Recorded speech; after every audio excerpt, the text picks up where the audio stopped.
Hello and welcome my dear viewers, कैसे आप सब। तो प्रीवियस लेक्चर में हमने स्टार्ट किया था द इंग्लिश, यानी कि the English East India company के बारे में। वो जो टॉपिक है वो हमने स्टार्ट किया था, तो वो हम कंप्लीट नहीं कर पाए। तो मैंने आपको पढ़ाया था कि 1632 में, लास्ट पे मैंने आपको उस लेक्चर में पढ़ाया था प्रीवियस लेक्चर में कि 1632 में जो सुल्तान ऑफ गोलकंडा है वो एक गोल्डन फार्मन, वो एक गोल्डन परमिशन प्रोवाइड करते हैं किसको, इंग्लिश ईस्ट इंडिया कंपनी को। और बदले में उनसे क्या लेता है, 500 पगोडाज पर ईयर, है ना। और उसके बाद ही इंग्लिश ईस्ट इंडिया कंपनी जो है वो फ्रीली ट्रेड करते हैं कहाँ पे, पोर्ट्स ऑफ गोलकंडा से। ठीक है, तो अब इसके बाद क्या होता है याद रख लीजिए मेरे दोस्तों, 1639 का ये समय होता है। ठीक है, 1639 का ये समय होता है जब फ्रांसिस डे, याद रखना फ्रांसिस डे कौन होता है, ये इंग्लिश ईस्ट इंडिया कंपनी का ही एक बंदा होता है।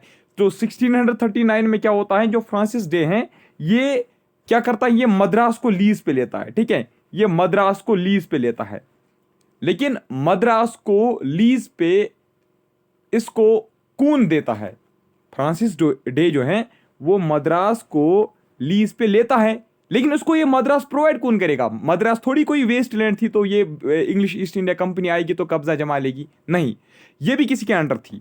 तो याद रख लीजिए मेरे दोस्तों, जो राजा ऑफ चंद्रागिरी था, ठीक है, राजा ऑफ चंद्रागिरी जो था, उसी ने मद्रास को लीज पे दिया फ्रांसिस डे को। मैं आपको बता रहा हूं, राजा ऑफ चंद्रागिरी जो है उसी ने मद्रास को किसको दिया, मद्रास को किसको प्रोवाइड किया, फ्रांसिस डे को। किस पे प्रोवाइड किया, लीज पे। अब लीज का मतलब क्या होता है, लीज का मतलब ये होता है कि आप अगर मुझे अपनी जमीन दोगे, ठीक है, मैं उसका टेम्पररीली क्या बनता हूं, ओनर बनता हूं, टेम्पररीली मैं उसका ओनर बनता हूं। लेकिन ये जो आप जमीन मुझे प्रोवाइड कर रहे हो, ये सिर्फ आप मुझे 5, 10 या 20 साल के लिए प्रोवाइड करोगे। जितने टाइम के लिए आप मुझे ये जमीन प्रोवाइड करोगे तो उतने टाइम के लिए मुझे आपको इसका रेंट देना पड़ेगा, रेवेन्यू देना पड़ेगा, 5 साल के लिए, 10 साल के लिए या 20 साल के लिए। ठीक है, लेकिन मैं इसका परमानेंट ओनर नहीं हूं, मैं इसका टेम्पररी ओनर हूं। मान लीजिए आप मेरे साथ ट्रीटी साइन करते हो कि मैं 5 साल के लिए आपको ये जमीन रेंट पे देता हूं, जो चीज़ आपको मर्जी आएगी जाके आप इसको यहाँ पे आप कर सकते हो। ठीक है, फैक्ट्री खोलो या इसका एग्रीकल्चरल मतलब प्रोडक्शन आप निकालो या और कुछ करो, ठीक है, लेकिन मुझे इसका क्या देना पड़ेगा, रेंट देना पड़ेगा। तो जो मैं टेम्पररी ओनर इसका बनता हूं रेंट देके, तो इसी को हम बोलते हैं लीज। ठीक है, यानी कि मैं आपकी जमीन लीज पे लेता हूं। तो ऐसा ही हुआ कि 1639 में क्या हुआ कि फ्रांसिस डे ने मद्रास को लीज पे लिया, और किससे लिया, राजा ऑफ चंद्रागिरी से।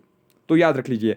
और इसके साथ साथ ही 1639 में क्या होता है, जैसे कि आपने पढ़ा होगा, इससे पहले मैंने आपको कल समझाया था कि 1611 में ब्रिटिश ईस्ट इंडिया कंपनी जो है, इंग्लिश ईस्ट इंडिया कंपनी जो है, उन्होंने पहली फैक्ट्री खोली थी साउथ इंडिया में, कहां पे, मसूलीपट्टनम में। तो इंग्लिश की सारी जो एक्टिविटीज है ना वो कहां पे होती थी, वो वही मसूलीपट्टनम से ही होती थी, यानी कि वहीं से ऑर्डर वगैरह निकलते थे। तो अब क्या हो गया, जब 1639 में उन्होंने मद्रास को क्या लिया, लीज पे लिया, तो सारी जो एक्टिविटीज है ना वो मसूलीपट्टनम या जिसको मछलीपट्टनम भी बोलते हैं, जो आंध्र प्रदेश में है, तो मसूलीपट्टनम से वो सारी एक्टिविटीज कहां शिफ्ट हो गई, वो शिफ्ट हो गई, शाबाश, मद्रास हो गई। कहां पे अब शिफ्ट होने लगी वो, मद्रास। क्यों, क्योंकि मद्रास मसूलीपट्टनम से भी बहुत ज्यादा इंपॉर्टेंट थी।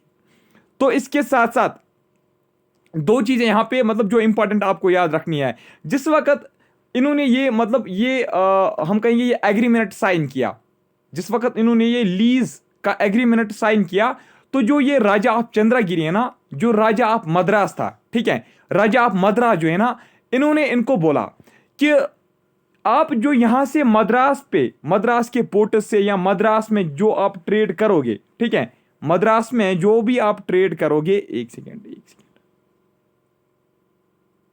इन्होंने इनको बोला कि मद्रास में जितना भी आप ट्रेड करोगे, वहां से जितना भी आपको टैक्स कलेक्ट हो जाएगा, ठीक है, जितना भी आपको टैक्स कलेक्ट हो जाएगा, उसका हाफ आपको किसको देना पड़ेगा, मद्रास की किंग को, मद्रास के राजा को।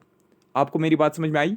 मद्रास को लीज पे लिया इंग्लिश ईस्ट इंडिया कंपनी ने, वो यहां से ट्रेड करेगी, और जब वो यहाँ से ट्रेड करेगी, जाहिर सी बात है जिन मुल्कों के साथ वो ट्रेड वगैरह करेगी, तो टैक्सेस जो यहाँ से कलेक्ट हो जाएंगे, वो जो टैक्सेस यहाँ से कलेक्ट हो जाएंगे, उसका हाफ किसको देना पड़ेगा, राजा ऑफ मद्रास को। ठीक है, राजा ऑफ मद्रास को देना पड़ेगा। ये किस में लिखा गया? टर्म्स एंड कंडीशंस में, जिस वक्त एग्रीमेंट साइन किया गया, जिस वक्त मद्रास को लीज पे दिया गया फ्रांसिस डे को। और दूसरी बात, ब्रिटिशर्स के हक में जो बात रखी गई वो ये थी कि इन्होंने जो राजा ऑफ मद्रास है, इन्होंने तो इनको बोला कि आप हमें मतलब टैक्स जो है उसका हाफ आपको देना पड़ेगा मुझे। किसने बोला? राजा ऑफ मद्रास ने। तो वापस से ब्रिटिशर्स ने बोला, ये जो इंग्लिश के लोग थे इन्होंने बोला कि आपको फिर हमें इजाजत देनी पड़ेगी, तो फिर आप हमें परमिशन दीजिए कि हम मद्रास को क्या कर सके, 45 भी कर सके। लीज पे तो लिया, लीज पे तो ऑलरेडी इन्होंने ये लिया था, ये तो पता है हमें भी, और राजा ऑफ मद्रास को भी पता थी। अब जो एक पॉइंट इसमें ऐड करते हैं इंग्लिश के लोग, वो इनको ये बोलते हैं कि हम बिल्कुल आपको हाफ टैक्स देंगे, लेकिन आप हमें बदले में ये परमिशन प्रोवाइड कीजिए कि हम इसको 45 करेंगे। तो जो राजा ऑफ मद्रास हैं वो इस पे होता है, राजी होता है, ठीक है। यानी कि वो इनको बोलता है चलिए आप हाफ टैक्स मुझे देना जो यहां से आएगा, और चलिए और आपको मैं अब परमिशन भी देता हूं, आप इसको आप 45 भी कर सकते हो। यानी कि अब इंग्लिश ईस्ट इंडिया कंपनी जो है अब वो मद्रास को इजीली क्या कर सकेगी, 45 कर सकेगी। परमिशन मिलने के बाद जो इंग्लिश है ना वो फैक्ट्री सेटअप करते हैं। क्या करते हैं सेटअप? वो अपनी फैक्ट्री सेटअप करते हैं। कहां पे फैक्ट्री सेटअप करते हैं? मद्रास में वो अपनी फैक्ट्री जो है वो सेटअप करते हैं। और ध्यान रख लीजिए मेरे दोस्तों, ये जो फैक्ट्री वो सेटअप करते हैं इसके अराउंड वो एक फोर्ट बनाते हैं। क्या बनाते हैं? एक फोर्ट बनाते हैं, ठीक है। इस फैक्ट्री के सराउंडिंग्स में वो एक फोर्ट बनाते हैं। उस फोर्ट का नाम होता है, ध्यान रखना, उसका नाम होता है फोर्ट सेंट जॉर्ज। एसटी का मतलब है सेंट, ठीक है, फोर्ट सेंट जॉर्ज। तो ध्यान रख लिया आपने, फोर्ट सेंट जॉर्ज जो है ये फैक्ट्री के अराउंडिंग सराउंडिंग्स में एक फोर्ट बनाया गया था। किन्होंने बनाया? इंग्लिश ईस्ट इंडिया कंपनी ने। कहां पे बनाया? मद्रास में बनाया था, ठीक है। तो अब क्या हो गया, ये जो फोर्ट सेंट जॉर्ज है, ये जो फोर्ट सेंट जॉर्ज है, फोर्ट सेंट जॉर्ज जो है अब ये पहली क्या बन गई? अब ये पहली फोर्टिफाइड फैक्ट्री बन गई, ठीक है। Now it became fortified factory. Fort Saint George जो है ना ये अब क्या बन गई? Fortified factory. बीच में फैक्ट्री थी और सराउंडिंग्स में क्या बनाया गया? इसका एक फोर्ट बनाया गया, एक स्मॉल फोर्ट बनाया गया जिसका नाम क्या रखा गया? Fort Saint George. उसके बाद क्या होता है ये तो मैंने आपको बताया 1600, ये मैंने आपको क्या बताया था, शाबाश, 1639 की ये बात थी। लेकिन ध्यान रख लीजिए मेरे दोस्तों 1633 में क्या हुआ था? 1633 में एक फैक्ट्री स्टार्ट की गई थी। कहां पे फैक्ट्री स्टार्ट की गई थी? हरिहारपुरा में, ठीक है। कहां पे? हरिहारपुरा, याद रख लीजिए, हरिहारपुरा। हरिहारपुरा में एक फैक्ट्री सेटअप की गई थी। किन्होंने सेटअप की? इंग्लिश लोगों ने एक फैक्ट्री सेटअप की 1633 में हरिहारपुर में। हरिहारपुर है महानदी डेल्टा में। कहां पे? महानदी डेल्टा में।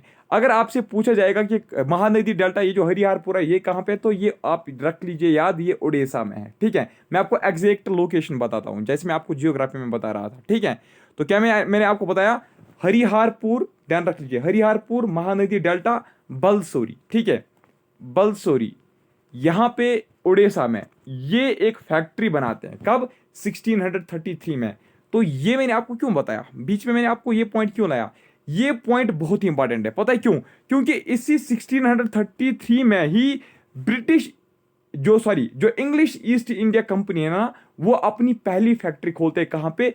ईस्टर्न इंडिया में, ईस्ट इंडिया में। याद रख लीजिए मेरे दोस्तों 1633 में पहली कंपनी जो है, पहली फैक्ट्री जो है, 1633 में पहली factory English East India company बनाती है। कहां पे? ईस्टर्न इंडिया में। ध्यान रखा 1633 में इंग्लिश ईस्ट इंडिया कंपनी ने पहली फैक्ट्री खोली। कहां पे? ईस्ट इंडिया में। कहां पे खोली? बलसोरी में, महानदी डेल्टा, हरिहारपुर, उड़ीसा में, ठीक है। तो नाउ इसके बाद आपसे और एक क्वेश्चन पूछा जाता है कि ये बताइए पहली फैक्ट्री बंगाल में, इंग्लिश ईस्ट इंडिया कंपनी जो है उन्होंने बंगाल में पहली फैक्ट्री कब खोली? तो आपका आंसर जो है वो क्या होना चाहिए? तो ध्यान रख लीजिए मेरे दोस्तों 1651 में इंग्लिश ईस्ट इंडिया कंपनी ने पहली फैक्ट्री कहां पे खोली? बंगाल में खोली। कहां पे? हुगली रिवर पे। कहां पे? हुगली रिवर पे। हुगली रिवर पे ये खोली गई। ठीक है, ये जो फैक्ट्री है ये कहाँ पे सेटअप की गई? हुगली रिवर पे 1651 में। तो इसकी परमिशन किसने दी? तो इंग्लिश ईस्ट इंडिया कंपनी ने जो हुगली रिवर पे फैक्ट्री खोली बंगाल में 1651 में, तो इसकी परमिशन उन्होंने कहां से ली थी? तो इसकी परमिशन जो है ना, ये सुल्तान, याद रखना, ये सुल्तान शुजा ने उनको दी थी। ठीक है, सुल्तान शुजा ने इंग्लिश ईस्ट इंडिया कंपनी को परमिशन दी 1651 में, और उनको कहा गया कि आप फैक्ट्री इस्टेब्लिश कर सकते हो कहां पे? बंगाल में। तो सुल्तान शुजा जो है ना, ये शाहजहां का बेटा था। ठीक है, ये शाहजहां का बेटा था। एक पॉइंट मुझे और भी याद आ गया हिस्ट्री में। ठीक है, तो सुल्तान शुजा जो है उसी ने उनको ये परमिशन दी थी। और सुल्तान शुजा जो है ना, ये उस वक्त बंगाल का सूबेदार था। क्या था? ये उस वक्त बंगाल का सूबेदार था, यानी कि ये उस वक्त बंगाल का गवर्नर था। ठीक है, समझ में आया आपको? ये बंगाल का उस वक्त क्या था? बंगाल का गवर्नर था।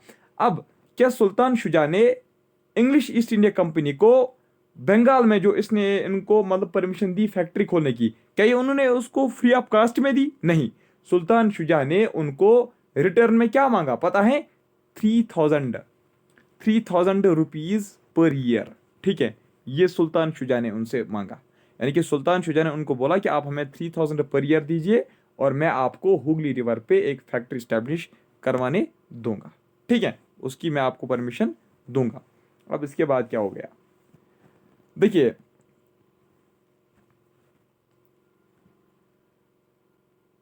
परमिशन तो दी गई। ठीक है, परमिशन हासिल की इंग्लिश ईस्ट इंडिया कंपनी ने। इसका मतलब था कि वो इजीली अब ट्रेड कर सकते हैं, फ्रीली ट्रेड कर सकते हैं। और ऊपर से तो इंग्लिश ईस्ट इंडिया कंपनी ने तो मुफ्त में परमिशन हासिल नहीं की, इसको तो 3000 रुपीज पर ईयर देने पड़े। ठीक है, ये तो मुफ्त में परमिशन मत मिली। अब जब English East India company trade कर रही थी, ठीक है, कहां से? बंगाल से।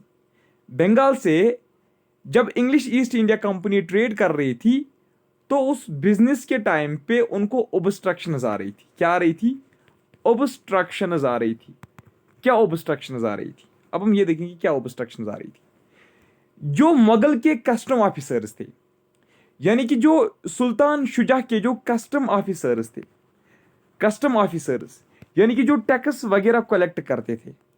ठीक है, जो कस्टम ऑफिसर्स थे किसके? ध्यान रखना यहां पे, जो कस्टम ऑफिसर्स थे सुल्तान शुजा के, जो लोकल चेक पोस्ट्स पे होते थे। ठीक है, लोकल चेक पोस्ट्स पे, यानी कि जहां से किनको भी गुजरना पड़ता था, इंग्लिश ईस्ट इंडिया कंपनी को भी जहां से गुजरना पड़ता था, जहां से वो अपना जो माल है वो मतलब लेते थे, या हम कहेंगे लाते थे या ले जाते थे। ठीक है, तो वहां से उनको भी गुजरना पड़ता था।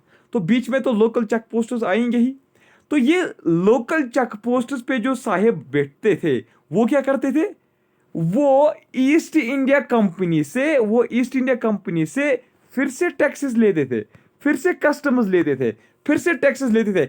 ऊपर से तो इंग्लिश ईस्ट इंडिया कंपनी ने पहले ही 3000 पर ईयर जो है एग्रीमेंट साइन किया था, लेकिन उसके बावजूद भी जब ये यहां से ट्रेड करने लगे, तो ये जो कस्टम ऑफिसर्स थे सुल्तान शुजा के, वो तो इनसे फिर से डिमांड करने लगे कि आप हमें टैक्स प्रोवाइड करो।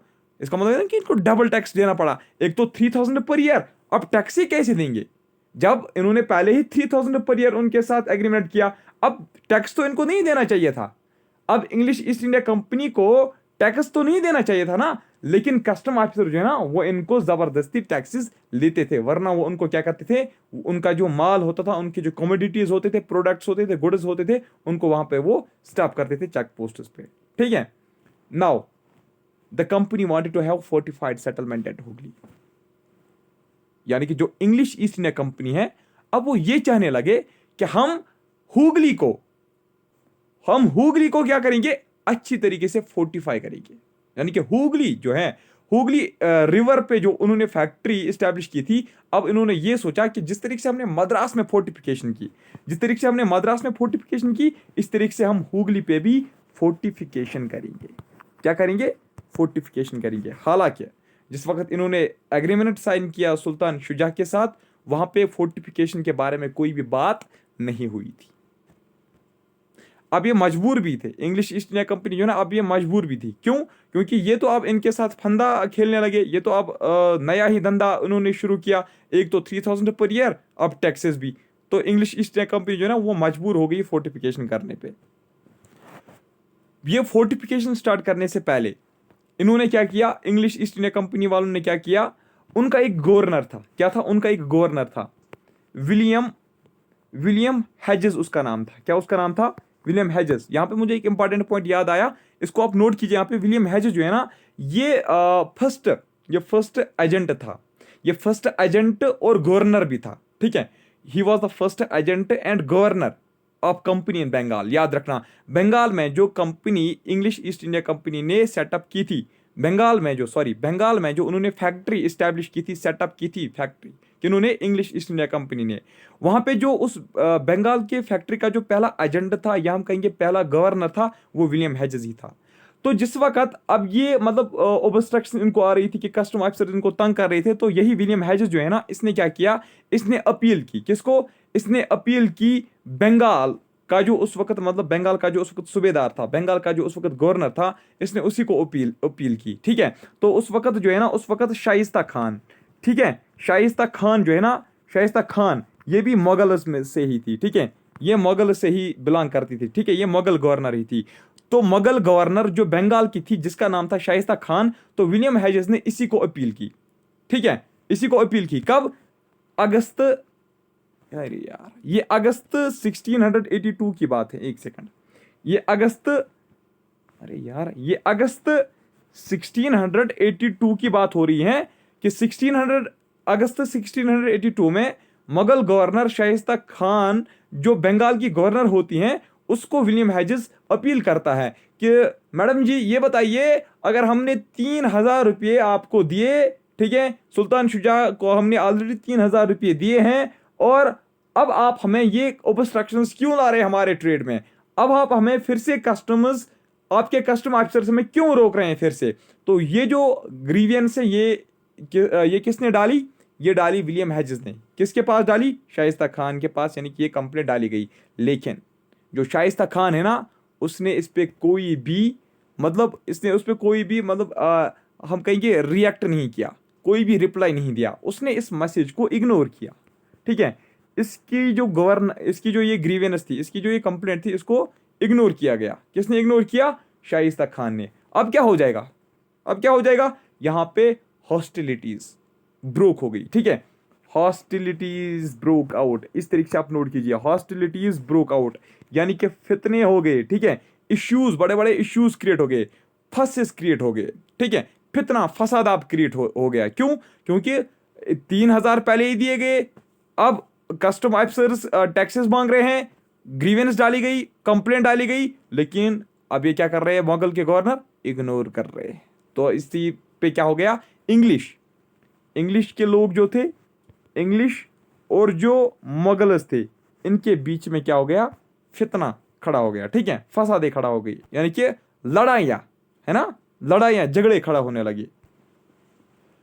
उसके बाद क्या होता है, याद रख लीजिए मेरे दोस्तों, एक इंपॉर्टेंट पॉइंट यहाँ पे, 1658 का जो जब दौर था, 1658 का जब ये साल था, तो जितनी भी इस्टेब्लिशमेंट्स थी, ठीक है, all the establishments of company जो बंगाल में थी, बिहार में थी, उड़ीसा में थी, ठीक है, बिहार में थी, नोट कीजिए, बिहार में जो कंपनियां थी, उड़ीसा में जो थी, शाबाश, नोट कीजिए, करो शाबाश, बंगाल में जो थी, ठीक है, या जो कोरामंडल कोस्ट में थी,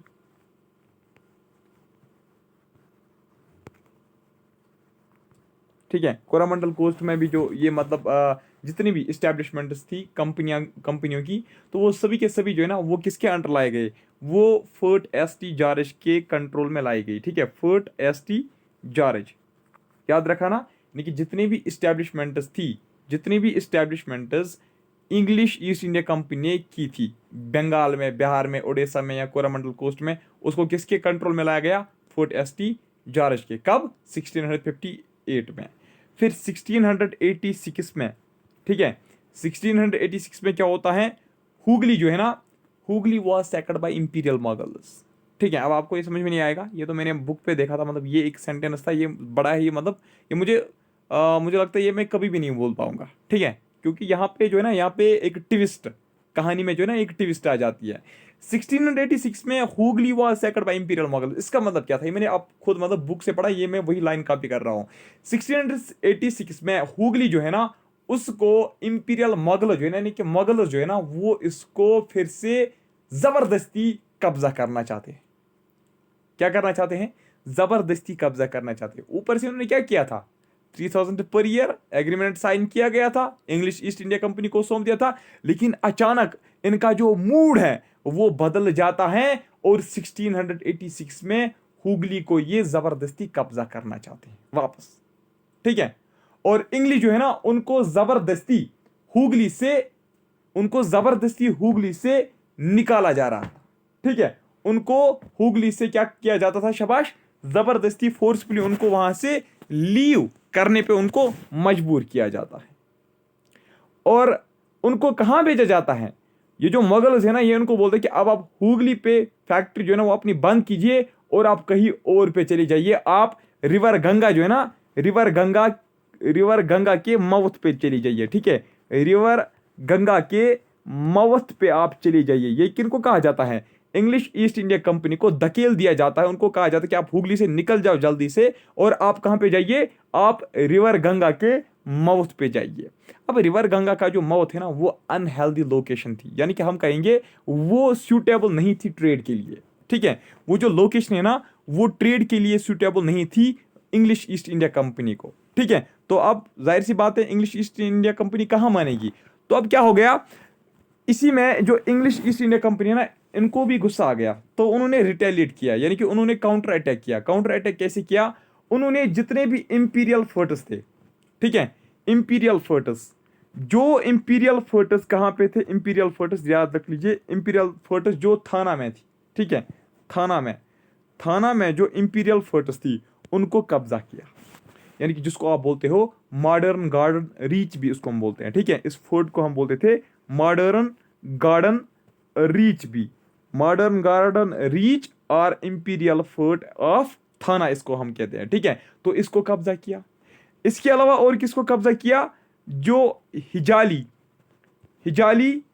जो ईस्ट मैदानपुर में था, यानी कि जो वेस्ट बंगाल में ही था, ठीक है, मैदानपुर वेस्ट बंगाल में जो हिजाली था उसको भी कब्जा किया।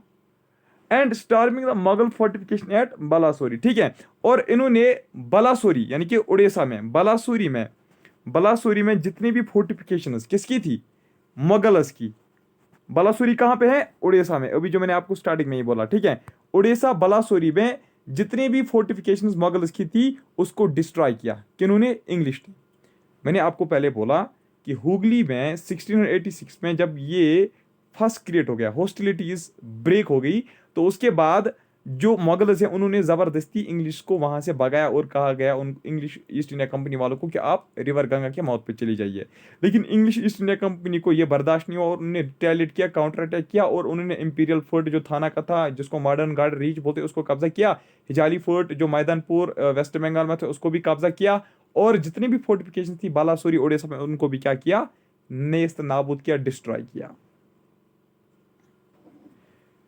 जब ये लड़ाइयाँ चल रही थी तो इसी में और एक बंदा आता है, ठीक है, और एक बंदा आता है, वो इंग्लिश ईस्ट इंडिया कंपनी का ही होता है, उसका नाम होता है जॉब चेरनोक। क्या उसका नाम होता है? जॉब चेरनोक, याद रख लीजिए मेरे दोस्तों। जॉब चेरनोक एक बंदा होता है किसका? इंग्लिश ईस्ट इंडिया कंपनी का ही। ये एक एजेंट होता है उनका। क्या होता है? ये उनका एक एजेंट होता है इंग्लिश ईस्ट इंडिया कंपनी का। तो जब ये देखता है कि लड़ाइयाँ होने लगी, फोर्टिफिकेशन होने लगी, स्टॉर्म जितने भी मतलब मुगल्स की फोर्टिफिकेशन उनको तबाह किया जा रहा है, और इंग्लिश जो है वो मुगल्स के खिलाफ लड़ रही है, मुगल्स इंग्लिश के खिलाफ लड़ रही है, तो जॉब चार्नक इतने में ये आता है और वो क्या करता है? वो नेगोशिएशन स्टार्ट करता है। क्या करता है? नेगोशिएशंस वो स्टार्ट कर देता है। क्या करता है? नेगोशिएशंस, यानी कि पीसफुली वो उधर इधर की जो बातें हैं वो पीसफुली मतलब वो सॉल्व करना चाहता है। ये जो फर्स्ट क्रिएट हो चुका था इसको ये पीसफुली अब सॉल्व करना चाहता था। तो ये मुगल्स को कहता है, कौन? जॉब चेरनोक मुगल्स को कहता है कि कोई बात नहीं, हम आपके कुछ जो फोर्ट्स है वो हम आपको वापस देंगे, ठीक है, हम आपको जो जितने भी फोर्ट्स हैं वो हम वापस देंगे, लेकिन आप हमें एक जगह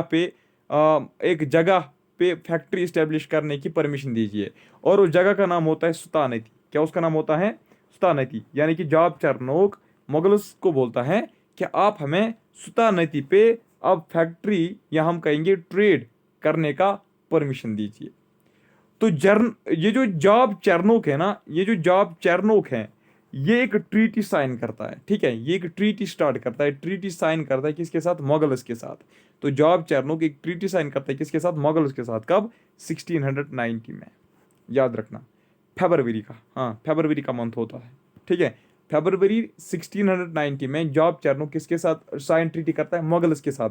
इस ट्रीटी में वो क्या साइन कर देते हैं कि मुगल जो हैं वो सुल्तानती पे इंग्लिश ईस्ट इंडिया कंपनी को परमिशन देगी, किसके लिए? ट्रेडिंग के लिए, ठीक है। फिर क्या होता है 1690 में ही क्या होता है? 1690 में ही जो जॉब चेरनोक है ना, वो एक फैक्ट्री इस्टेब्लिश करता है। कहाँ पे? सुल्तानती में, ठीक है। जॉब चेरनोक जो है वो 1690 में एक फैक्ट्री इस्टेब्लिश करता है सुल्तानती में। और ये जो सुल्तानती में जो ये फैक्ट्री इस्टेब्लिश की जाती है उसको लेटर ऑन फोर्टिफाई किया जाता है, ठीक है। इसको यानी कि फोर्टिफाई किया जाता है, यानी कि वॉल्स बनाए जाते हैं। ये मान लीजिए यहाँ पे बिल्डिंग थी, इसके इर्द गिर्द इसको वॉल्स बनाए जाते हैं, यानी कि फेंसिंग की जाती है। और ध्यान रखना मेरे दोस्तों, इसको फेंसिंग कब की जाती है? 1969 में। कब? सॉरी एक सेकंड, 90 नहीं, हाँ ये देखिए 1690 में, देखिए 1690 में जॉब चेरनोक जो है ना वो एक फैक्ट्री इस्टेब्लिश करते हैं सुल्तानती में। और उसके बाद ये जो फैक्ट्री सुल्तानती में इस्टेब्लिश की जाती हैं, जिसको जॉब चेरनोक इस्टेब्लिश करता है, तो 1690 में इस्टेब्लिश इसको किया जाता है। उसके बाद इसको फोर्टिफाई किया जाता है 1696 में। कब?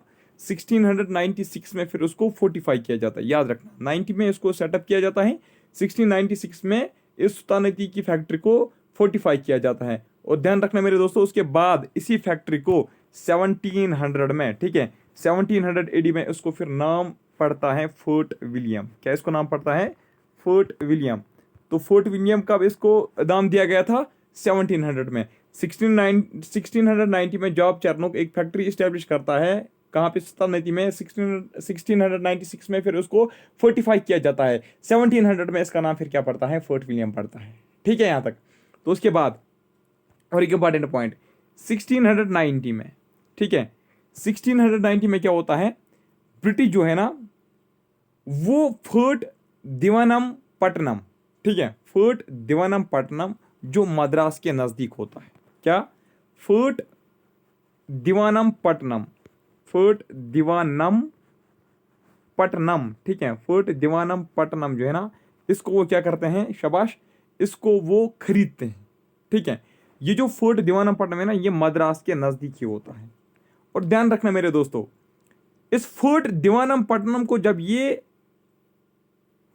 बाई करते हैं, ठीक है, परचेज करते हैं 1690 में, तो इस फोर्ट का फिर ये नाम चेंज कर देते हैं और इसका नाम रखते हैं Fort Saint David, Fort ST David, यानी कि फोर्ट सेंट डेविड। ध्यान रखा ना, फोर्ट दिवानमपट्टनम को ब्रिटिश बाई करते हैं 1690 में ही, और उसके बाद इसको रिनेम किया जाता है फोर्ट ST डेविड रखा जाता है इसका नाम, ठीक। फोर्ट दिवानमपट्टनम कहाँ पे था? मद्रास के नज़दीक था।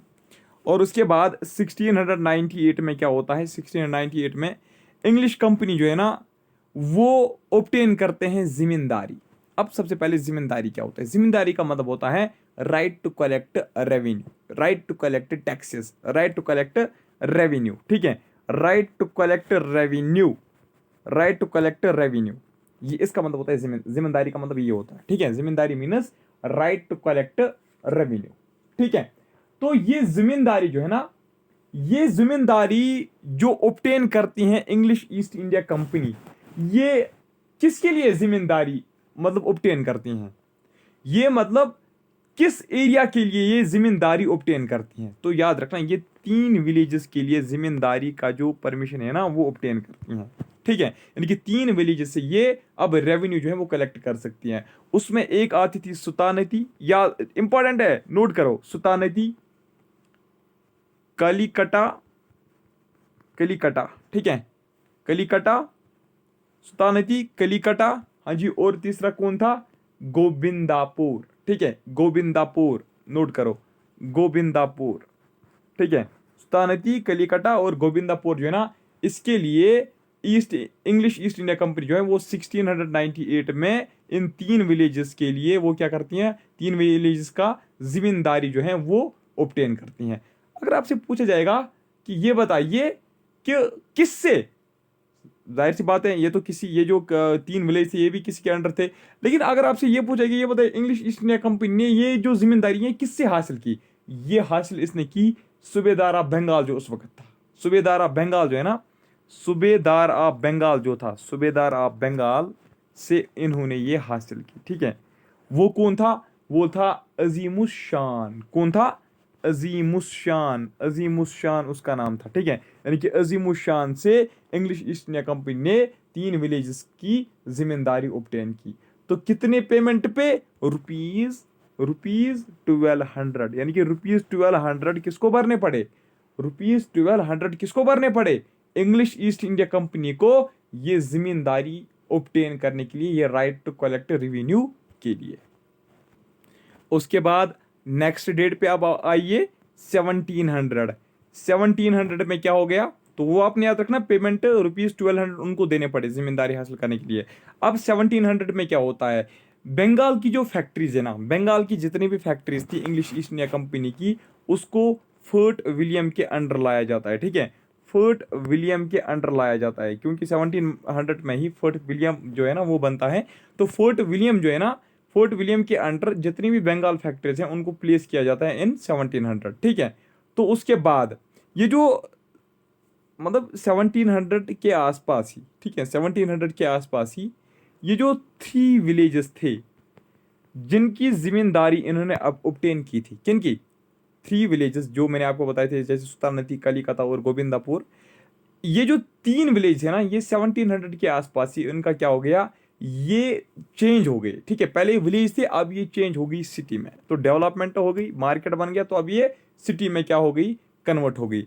और तो ये जो 3 विलेज जो है ना, ये जो 3 विलेज जो इन्होंने, जिनका जिम्मेदारी इन्होंने हासिल किया था, ठीक है, जिम्मेदारी राइट जिन्होंने इनका हासिल किया था, तो ये जो 3 विलेज मिलके ना, इनका एक ही सिटी जो है ना, एक ही सिटी बन गई। उस सिटी का नाम पड़ा कलकत्ता। क्या उसका नाम पड़ा, कलकत्ता। तो ध्यान रखा ना आपने, कलकत्ता जो है, कलकत्ता में 3 विलेज आती थी, सुल्तानती, कलिकता और गोविंदापुर। उसके बाद मेरे दोस्तों और एक पॉइंट आप नोट करना, 1662 में जो किंग चार्ल्स सेकंड होता है, ठीक है, किंग चार्ल्स सेकंड जो होता है कहाँ का, इंग्लैंड का। मैंने आपको बोला 1662 में किंग चार्ल्स सेकंड जो इंग्लैंड का होता है, वो बॉम्बे को एज डाउरी रिसीव करता है। ठीक है, वो बॉम्बे को किसको, बॉम्बे, ठीक है, वो बॉम्बे को डाउरी में रिसीव करता है, दहेज में। ठीक है, तो दहेज के क्यों लेगा, ऐसे ही लेगा, ऐसी थोड़ी बात लेगा, शादी तो इसने कुछ की होगी। अब देख लीजिए इसने किसके साथ शादी की होगी, इसने एक पुर्तगीज प्रिंसेस, ठीक है, उसने एक पुर्तगीज प्रिंसेस से शादी की थी। ठीक है, पुर्तगीज प्रिंसेस से शादी की थी। मैं आपको बता रहा हूँ 1662 में किंग चार्ल्स सेकंड जो इंग्लैंड का था, उसने पुर्तगीज की एक प्रिंसेस जिसका नाम था कैथरीन, ठीक है, कैथरीन ऑफ ब्रागंजा, ठीक है, कैथरीन ऑफ ब्रागंजा, ठीक है, कैथरीन ऑफ ब्रागंजा उस प्रिंसेस का नाम था। तो किंग चार्ल्स सेकंड ने 1662 में, किंग चार्ल्स जो इंग्लैंड का था, उसने 1662 में पुर्तगीज की एक प्रिंसेस के साथ शादी की जिसका नाम था कैथरीन ऑफ ब्रागंजा। तो उसी वक्त 1662 में ही पुर्तगीज वाले जो हैं, यानी कि इस कैथरीन ऑफ ब्रागंजा का जो फादर था, उसने बॉम्बे को डाउरी में दिया, किसको, किंग चार्ल्स सेकंड को। ठीक है यहाँ तक। अब उसके बाद 1717 और एक डेट इंपॉर्टेंट है, 1717 में क्या होता है, जॉन सरमन भी इंग्लिश ईस्ट इंडिया कंपनी का होता है, ठीक है, वो एक फॉरमैन ऑब्टेन करता है, किससे फॉरमैन ऑब्टेन करता है, फुर्क्सियार से। देखिए 1717 में जो जॉन सुरमान है, ठीक है, जॉन सुरमैन पढ़िए, सुरमान, ठीक है, जॉन सुरमान जो है वो क्या करता है, वो ऑब्टेन करता है एक फॉर्म, यानी वो एक ऑब्टेन करता है, एक परमिशन ऑब्टेन करता है किससे? मुगल एम्पायर से, एक मुगल एम्पायर से जिसका नाम होता है फुरुखसियार। ये बहुत ही मशहूर है ये फुरुखसियार, ठीक है, फुरुखसियार, ठीक है। फुरुखसियार से वो क्या करता है? परमिशन हासिल करता है किस चीज की? जिसमें वो कंसेशंस देता है। किसको कंसेशन देता है? कंपनी को कंसेशन देता है। यानी कि 1717 में जॉन सुरमान जो है वो मुगल एम्पायर फुरुखसियार से वो एक फॉर्म मैन हासिल करता है जिसमें उनको इंग्लिश ईस्ट इंडिया कंपनी को बहुत ही ज्यादा कंसेशंस दिए जाते हैं। और याद रखना मेरे दोस्तों, ये जो फुरुखसियार ने जो ये फॉर्म मैन दिया, ये जो फॉर्म मैन, ये जो form man English East India company ने फुरुखसियार से हासिल किया, यानी कि वो फॉर्म मैन जो फुरुखसियार ने इनको प्रोवाइड किया था, तो इसको कहा जाता है, इस फॉर्म मैन को कहा जाता है मैग्ना कार्टा। क्या इसको कहा जाता है? मैग्ना कार्टा इसको कहा जाता है, ठीक है, Magna carta of the company. यहां हम कहेंगे ग्रेट, मैग्ना कार्टा का मतलब होता है great charter. Magna carta means great charter, ठीक है, ग्रेट चार्टर, याद रखना, ग्रेट चार्टर इसका मतलब है। Magna carta means great charter, इसको कहा जाता है Magna carta of the company. किसको कहा जाता है Magna carta of the company? वो फॉर्म मैन जो एम्पायर फुरुखसियार ने, मुगल एम्पायर फुरुखसियार ने जहान सुरमैन को प्रोवाइड किया था 1717 में। तो ध्यान रखना मेरे दोस्तों, एक इंपॉर्टेंट पॉइंट है, अगर कोई याद रखना चाहिएगा, फुरुखसियार जो है ना, ये इसको हम बोलते थे शाहिदे, शाहिदे मजलूम भी, ठीक है, शाहिदे मजलूम भी। और ये 10th था, ये 10th मुगल एम्पायर था शायद, हाँ 10th मुगल एम्पायर था, बिल्कुल ये 10th मुगल एम्पायर था। पढ़ेंगे हम मिडिवल इंडिया में, आप घबराइए मत, ठीक है। तो first fort constructed by British in India, वो कौन था? आपसे क्वेश्चन पूछा जाता है, क्या वो फोर्ट विलियम था? नहीं। क्या वो दीवानापट्टनम था? नहीं। तो पहला जो फोर्ट ब्रिटिश ने बनाया इंडिया में, तो वो था Fort Saint George, Fort ST George, ठीक है। तो चलिए मेरे दोस्तों, आज की इस वीडियो में इतना ही, मिलता हूं आपसे नेक्स्ट टाइम, तब तक के लिए bye bye, take care, thank you very much.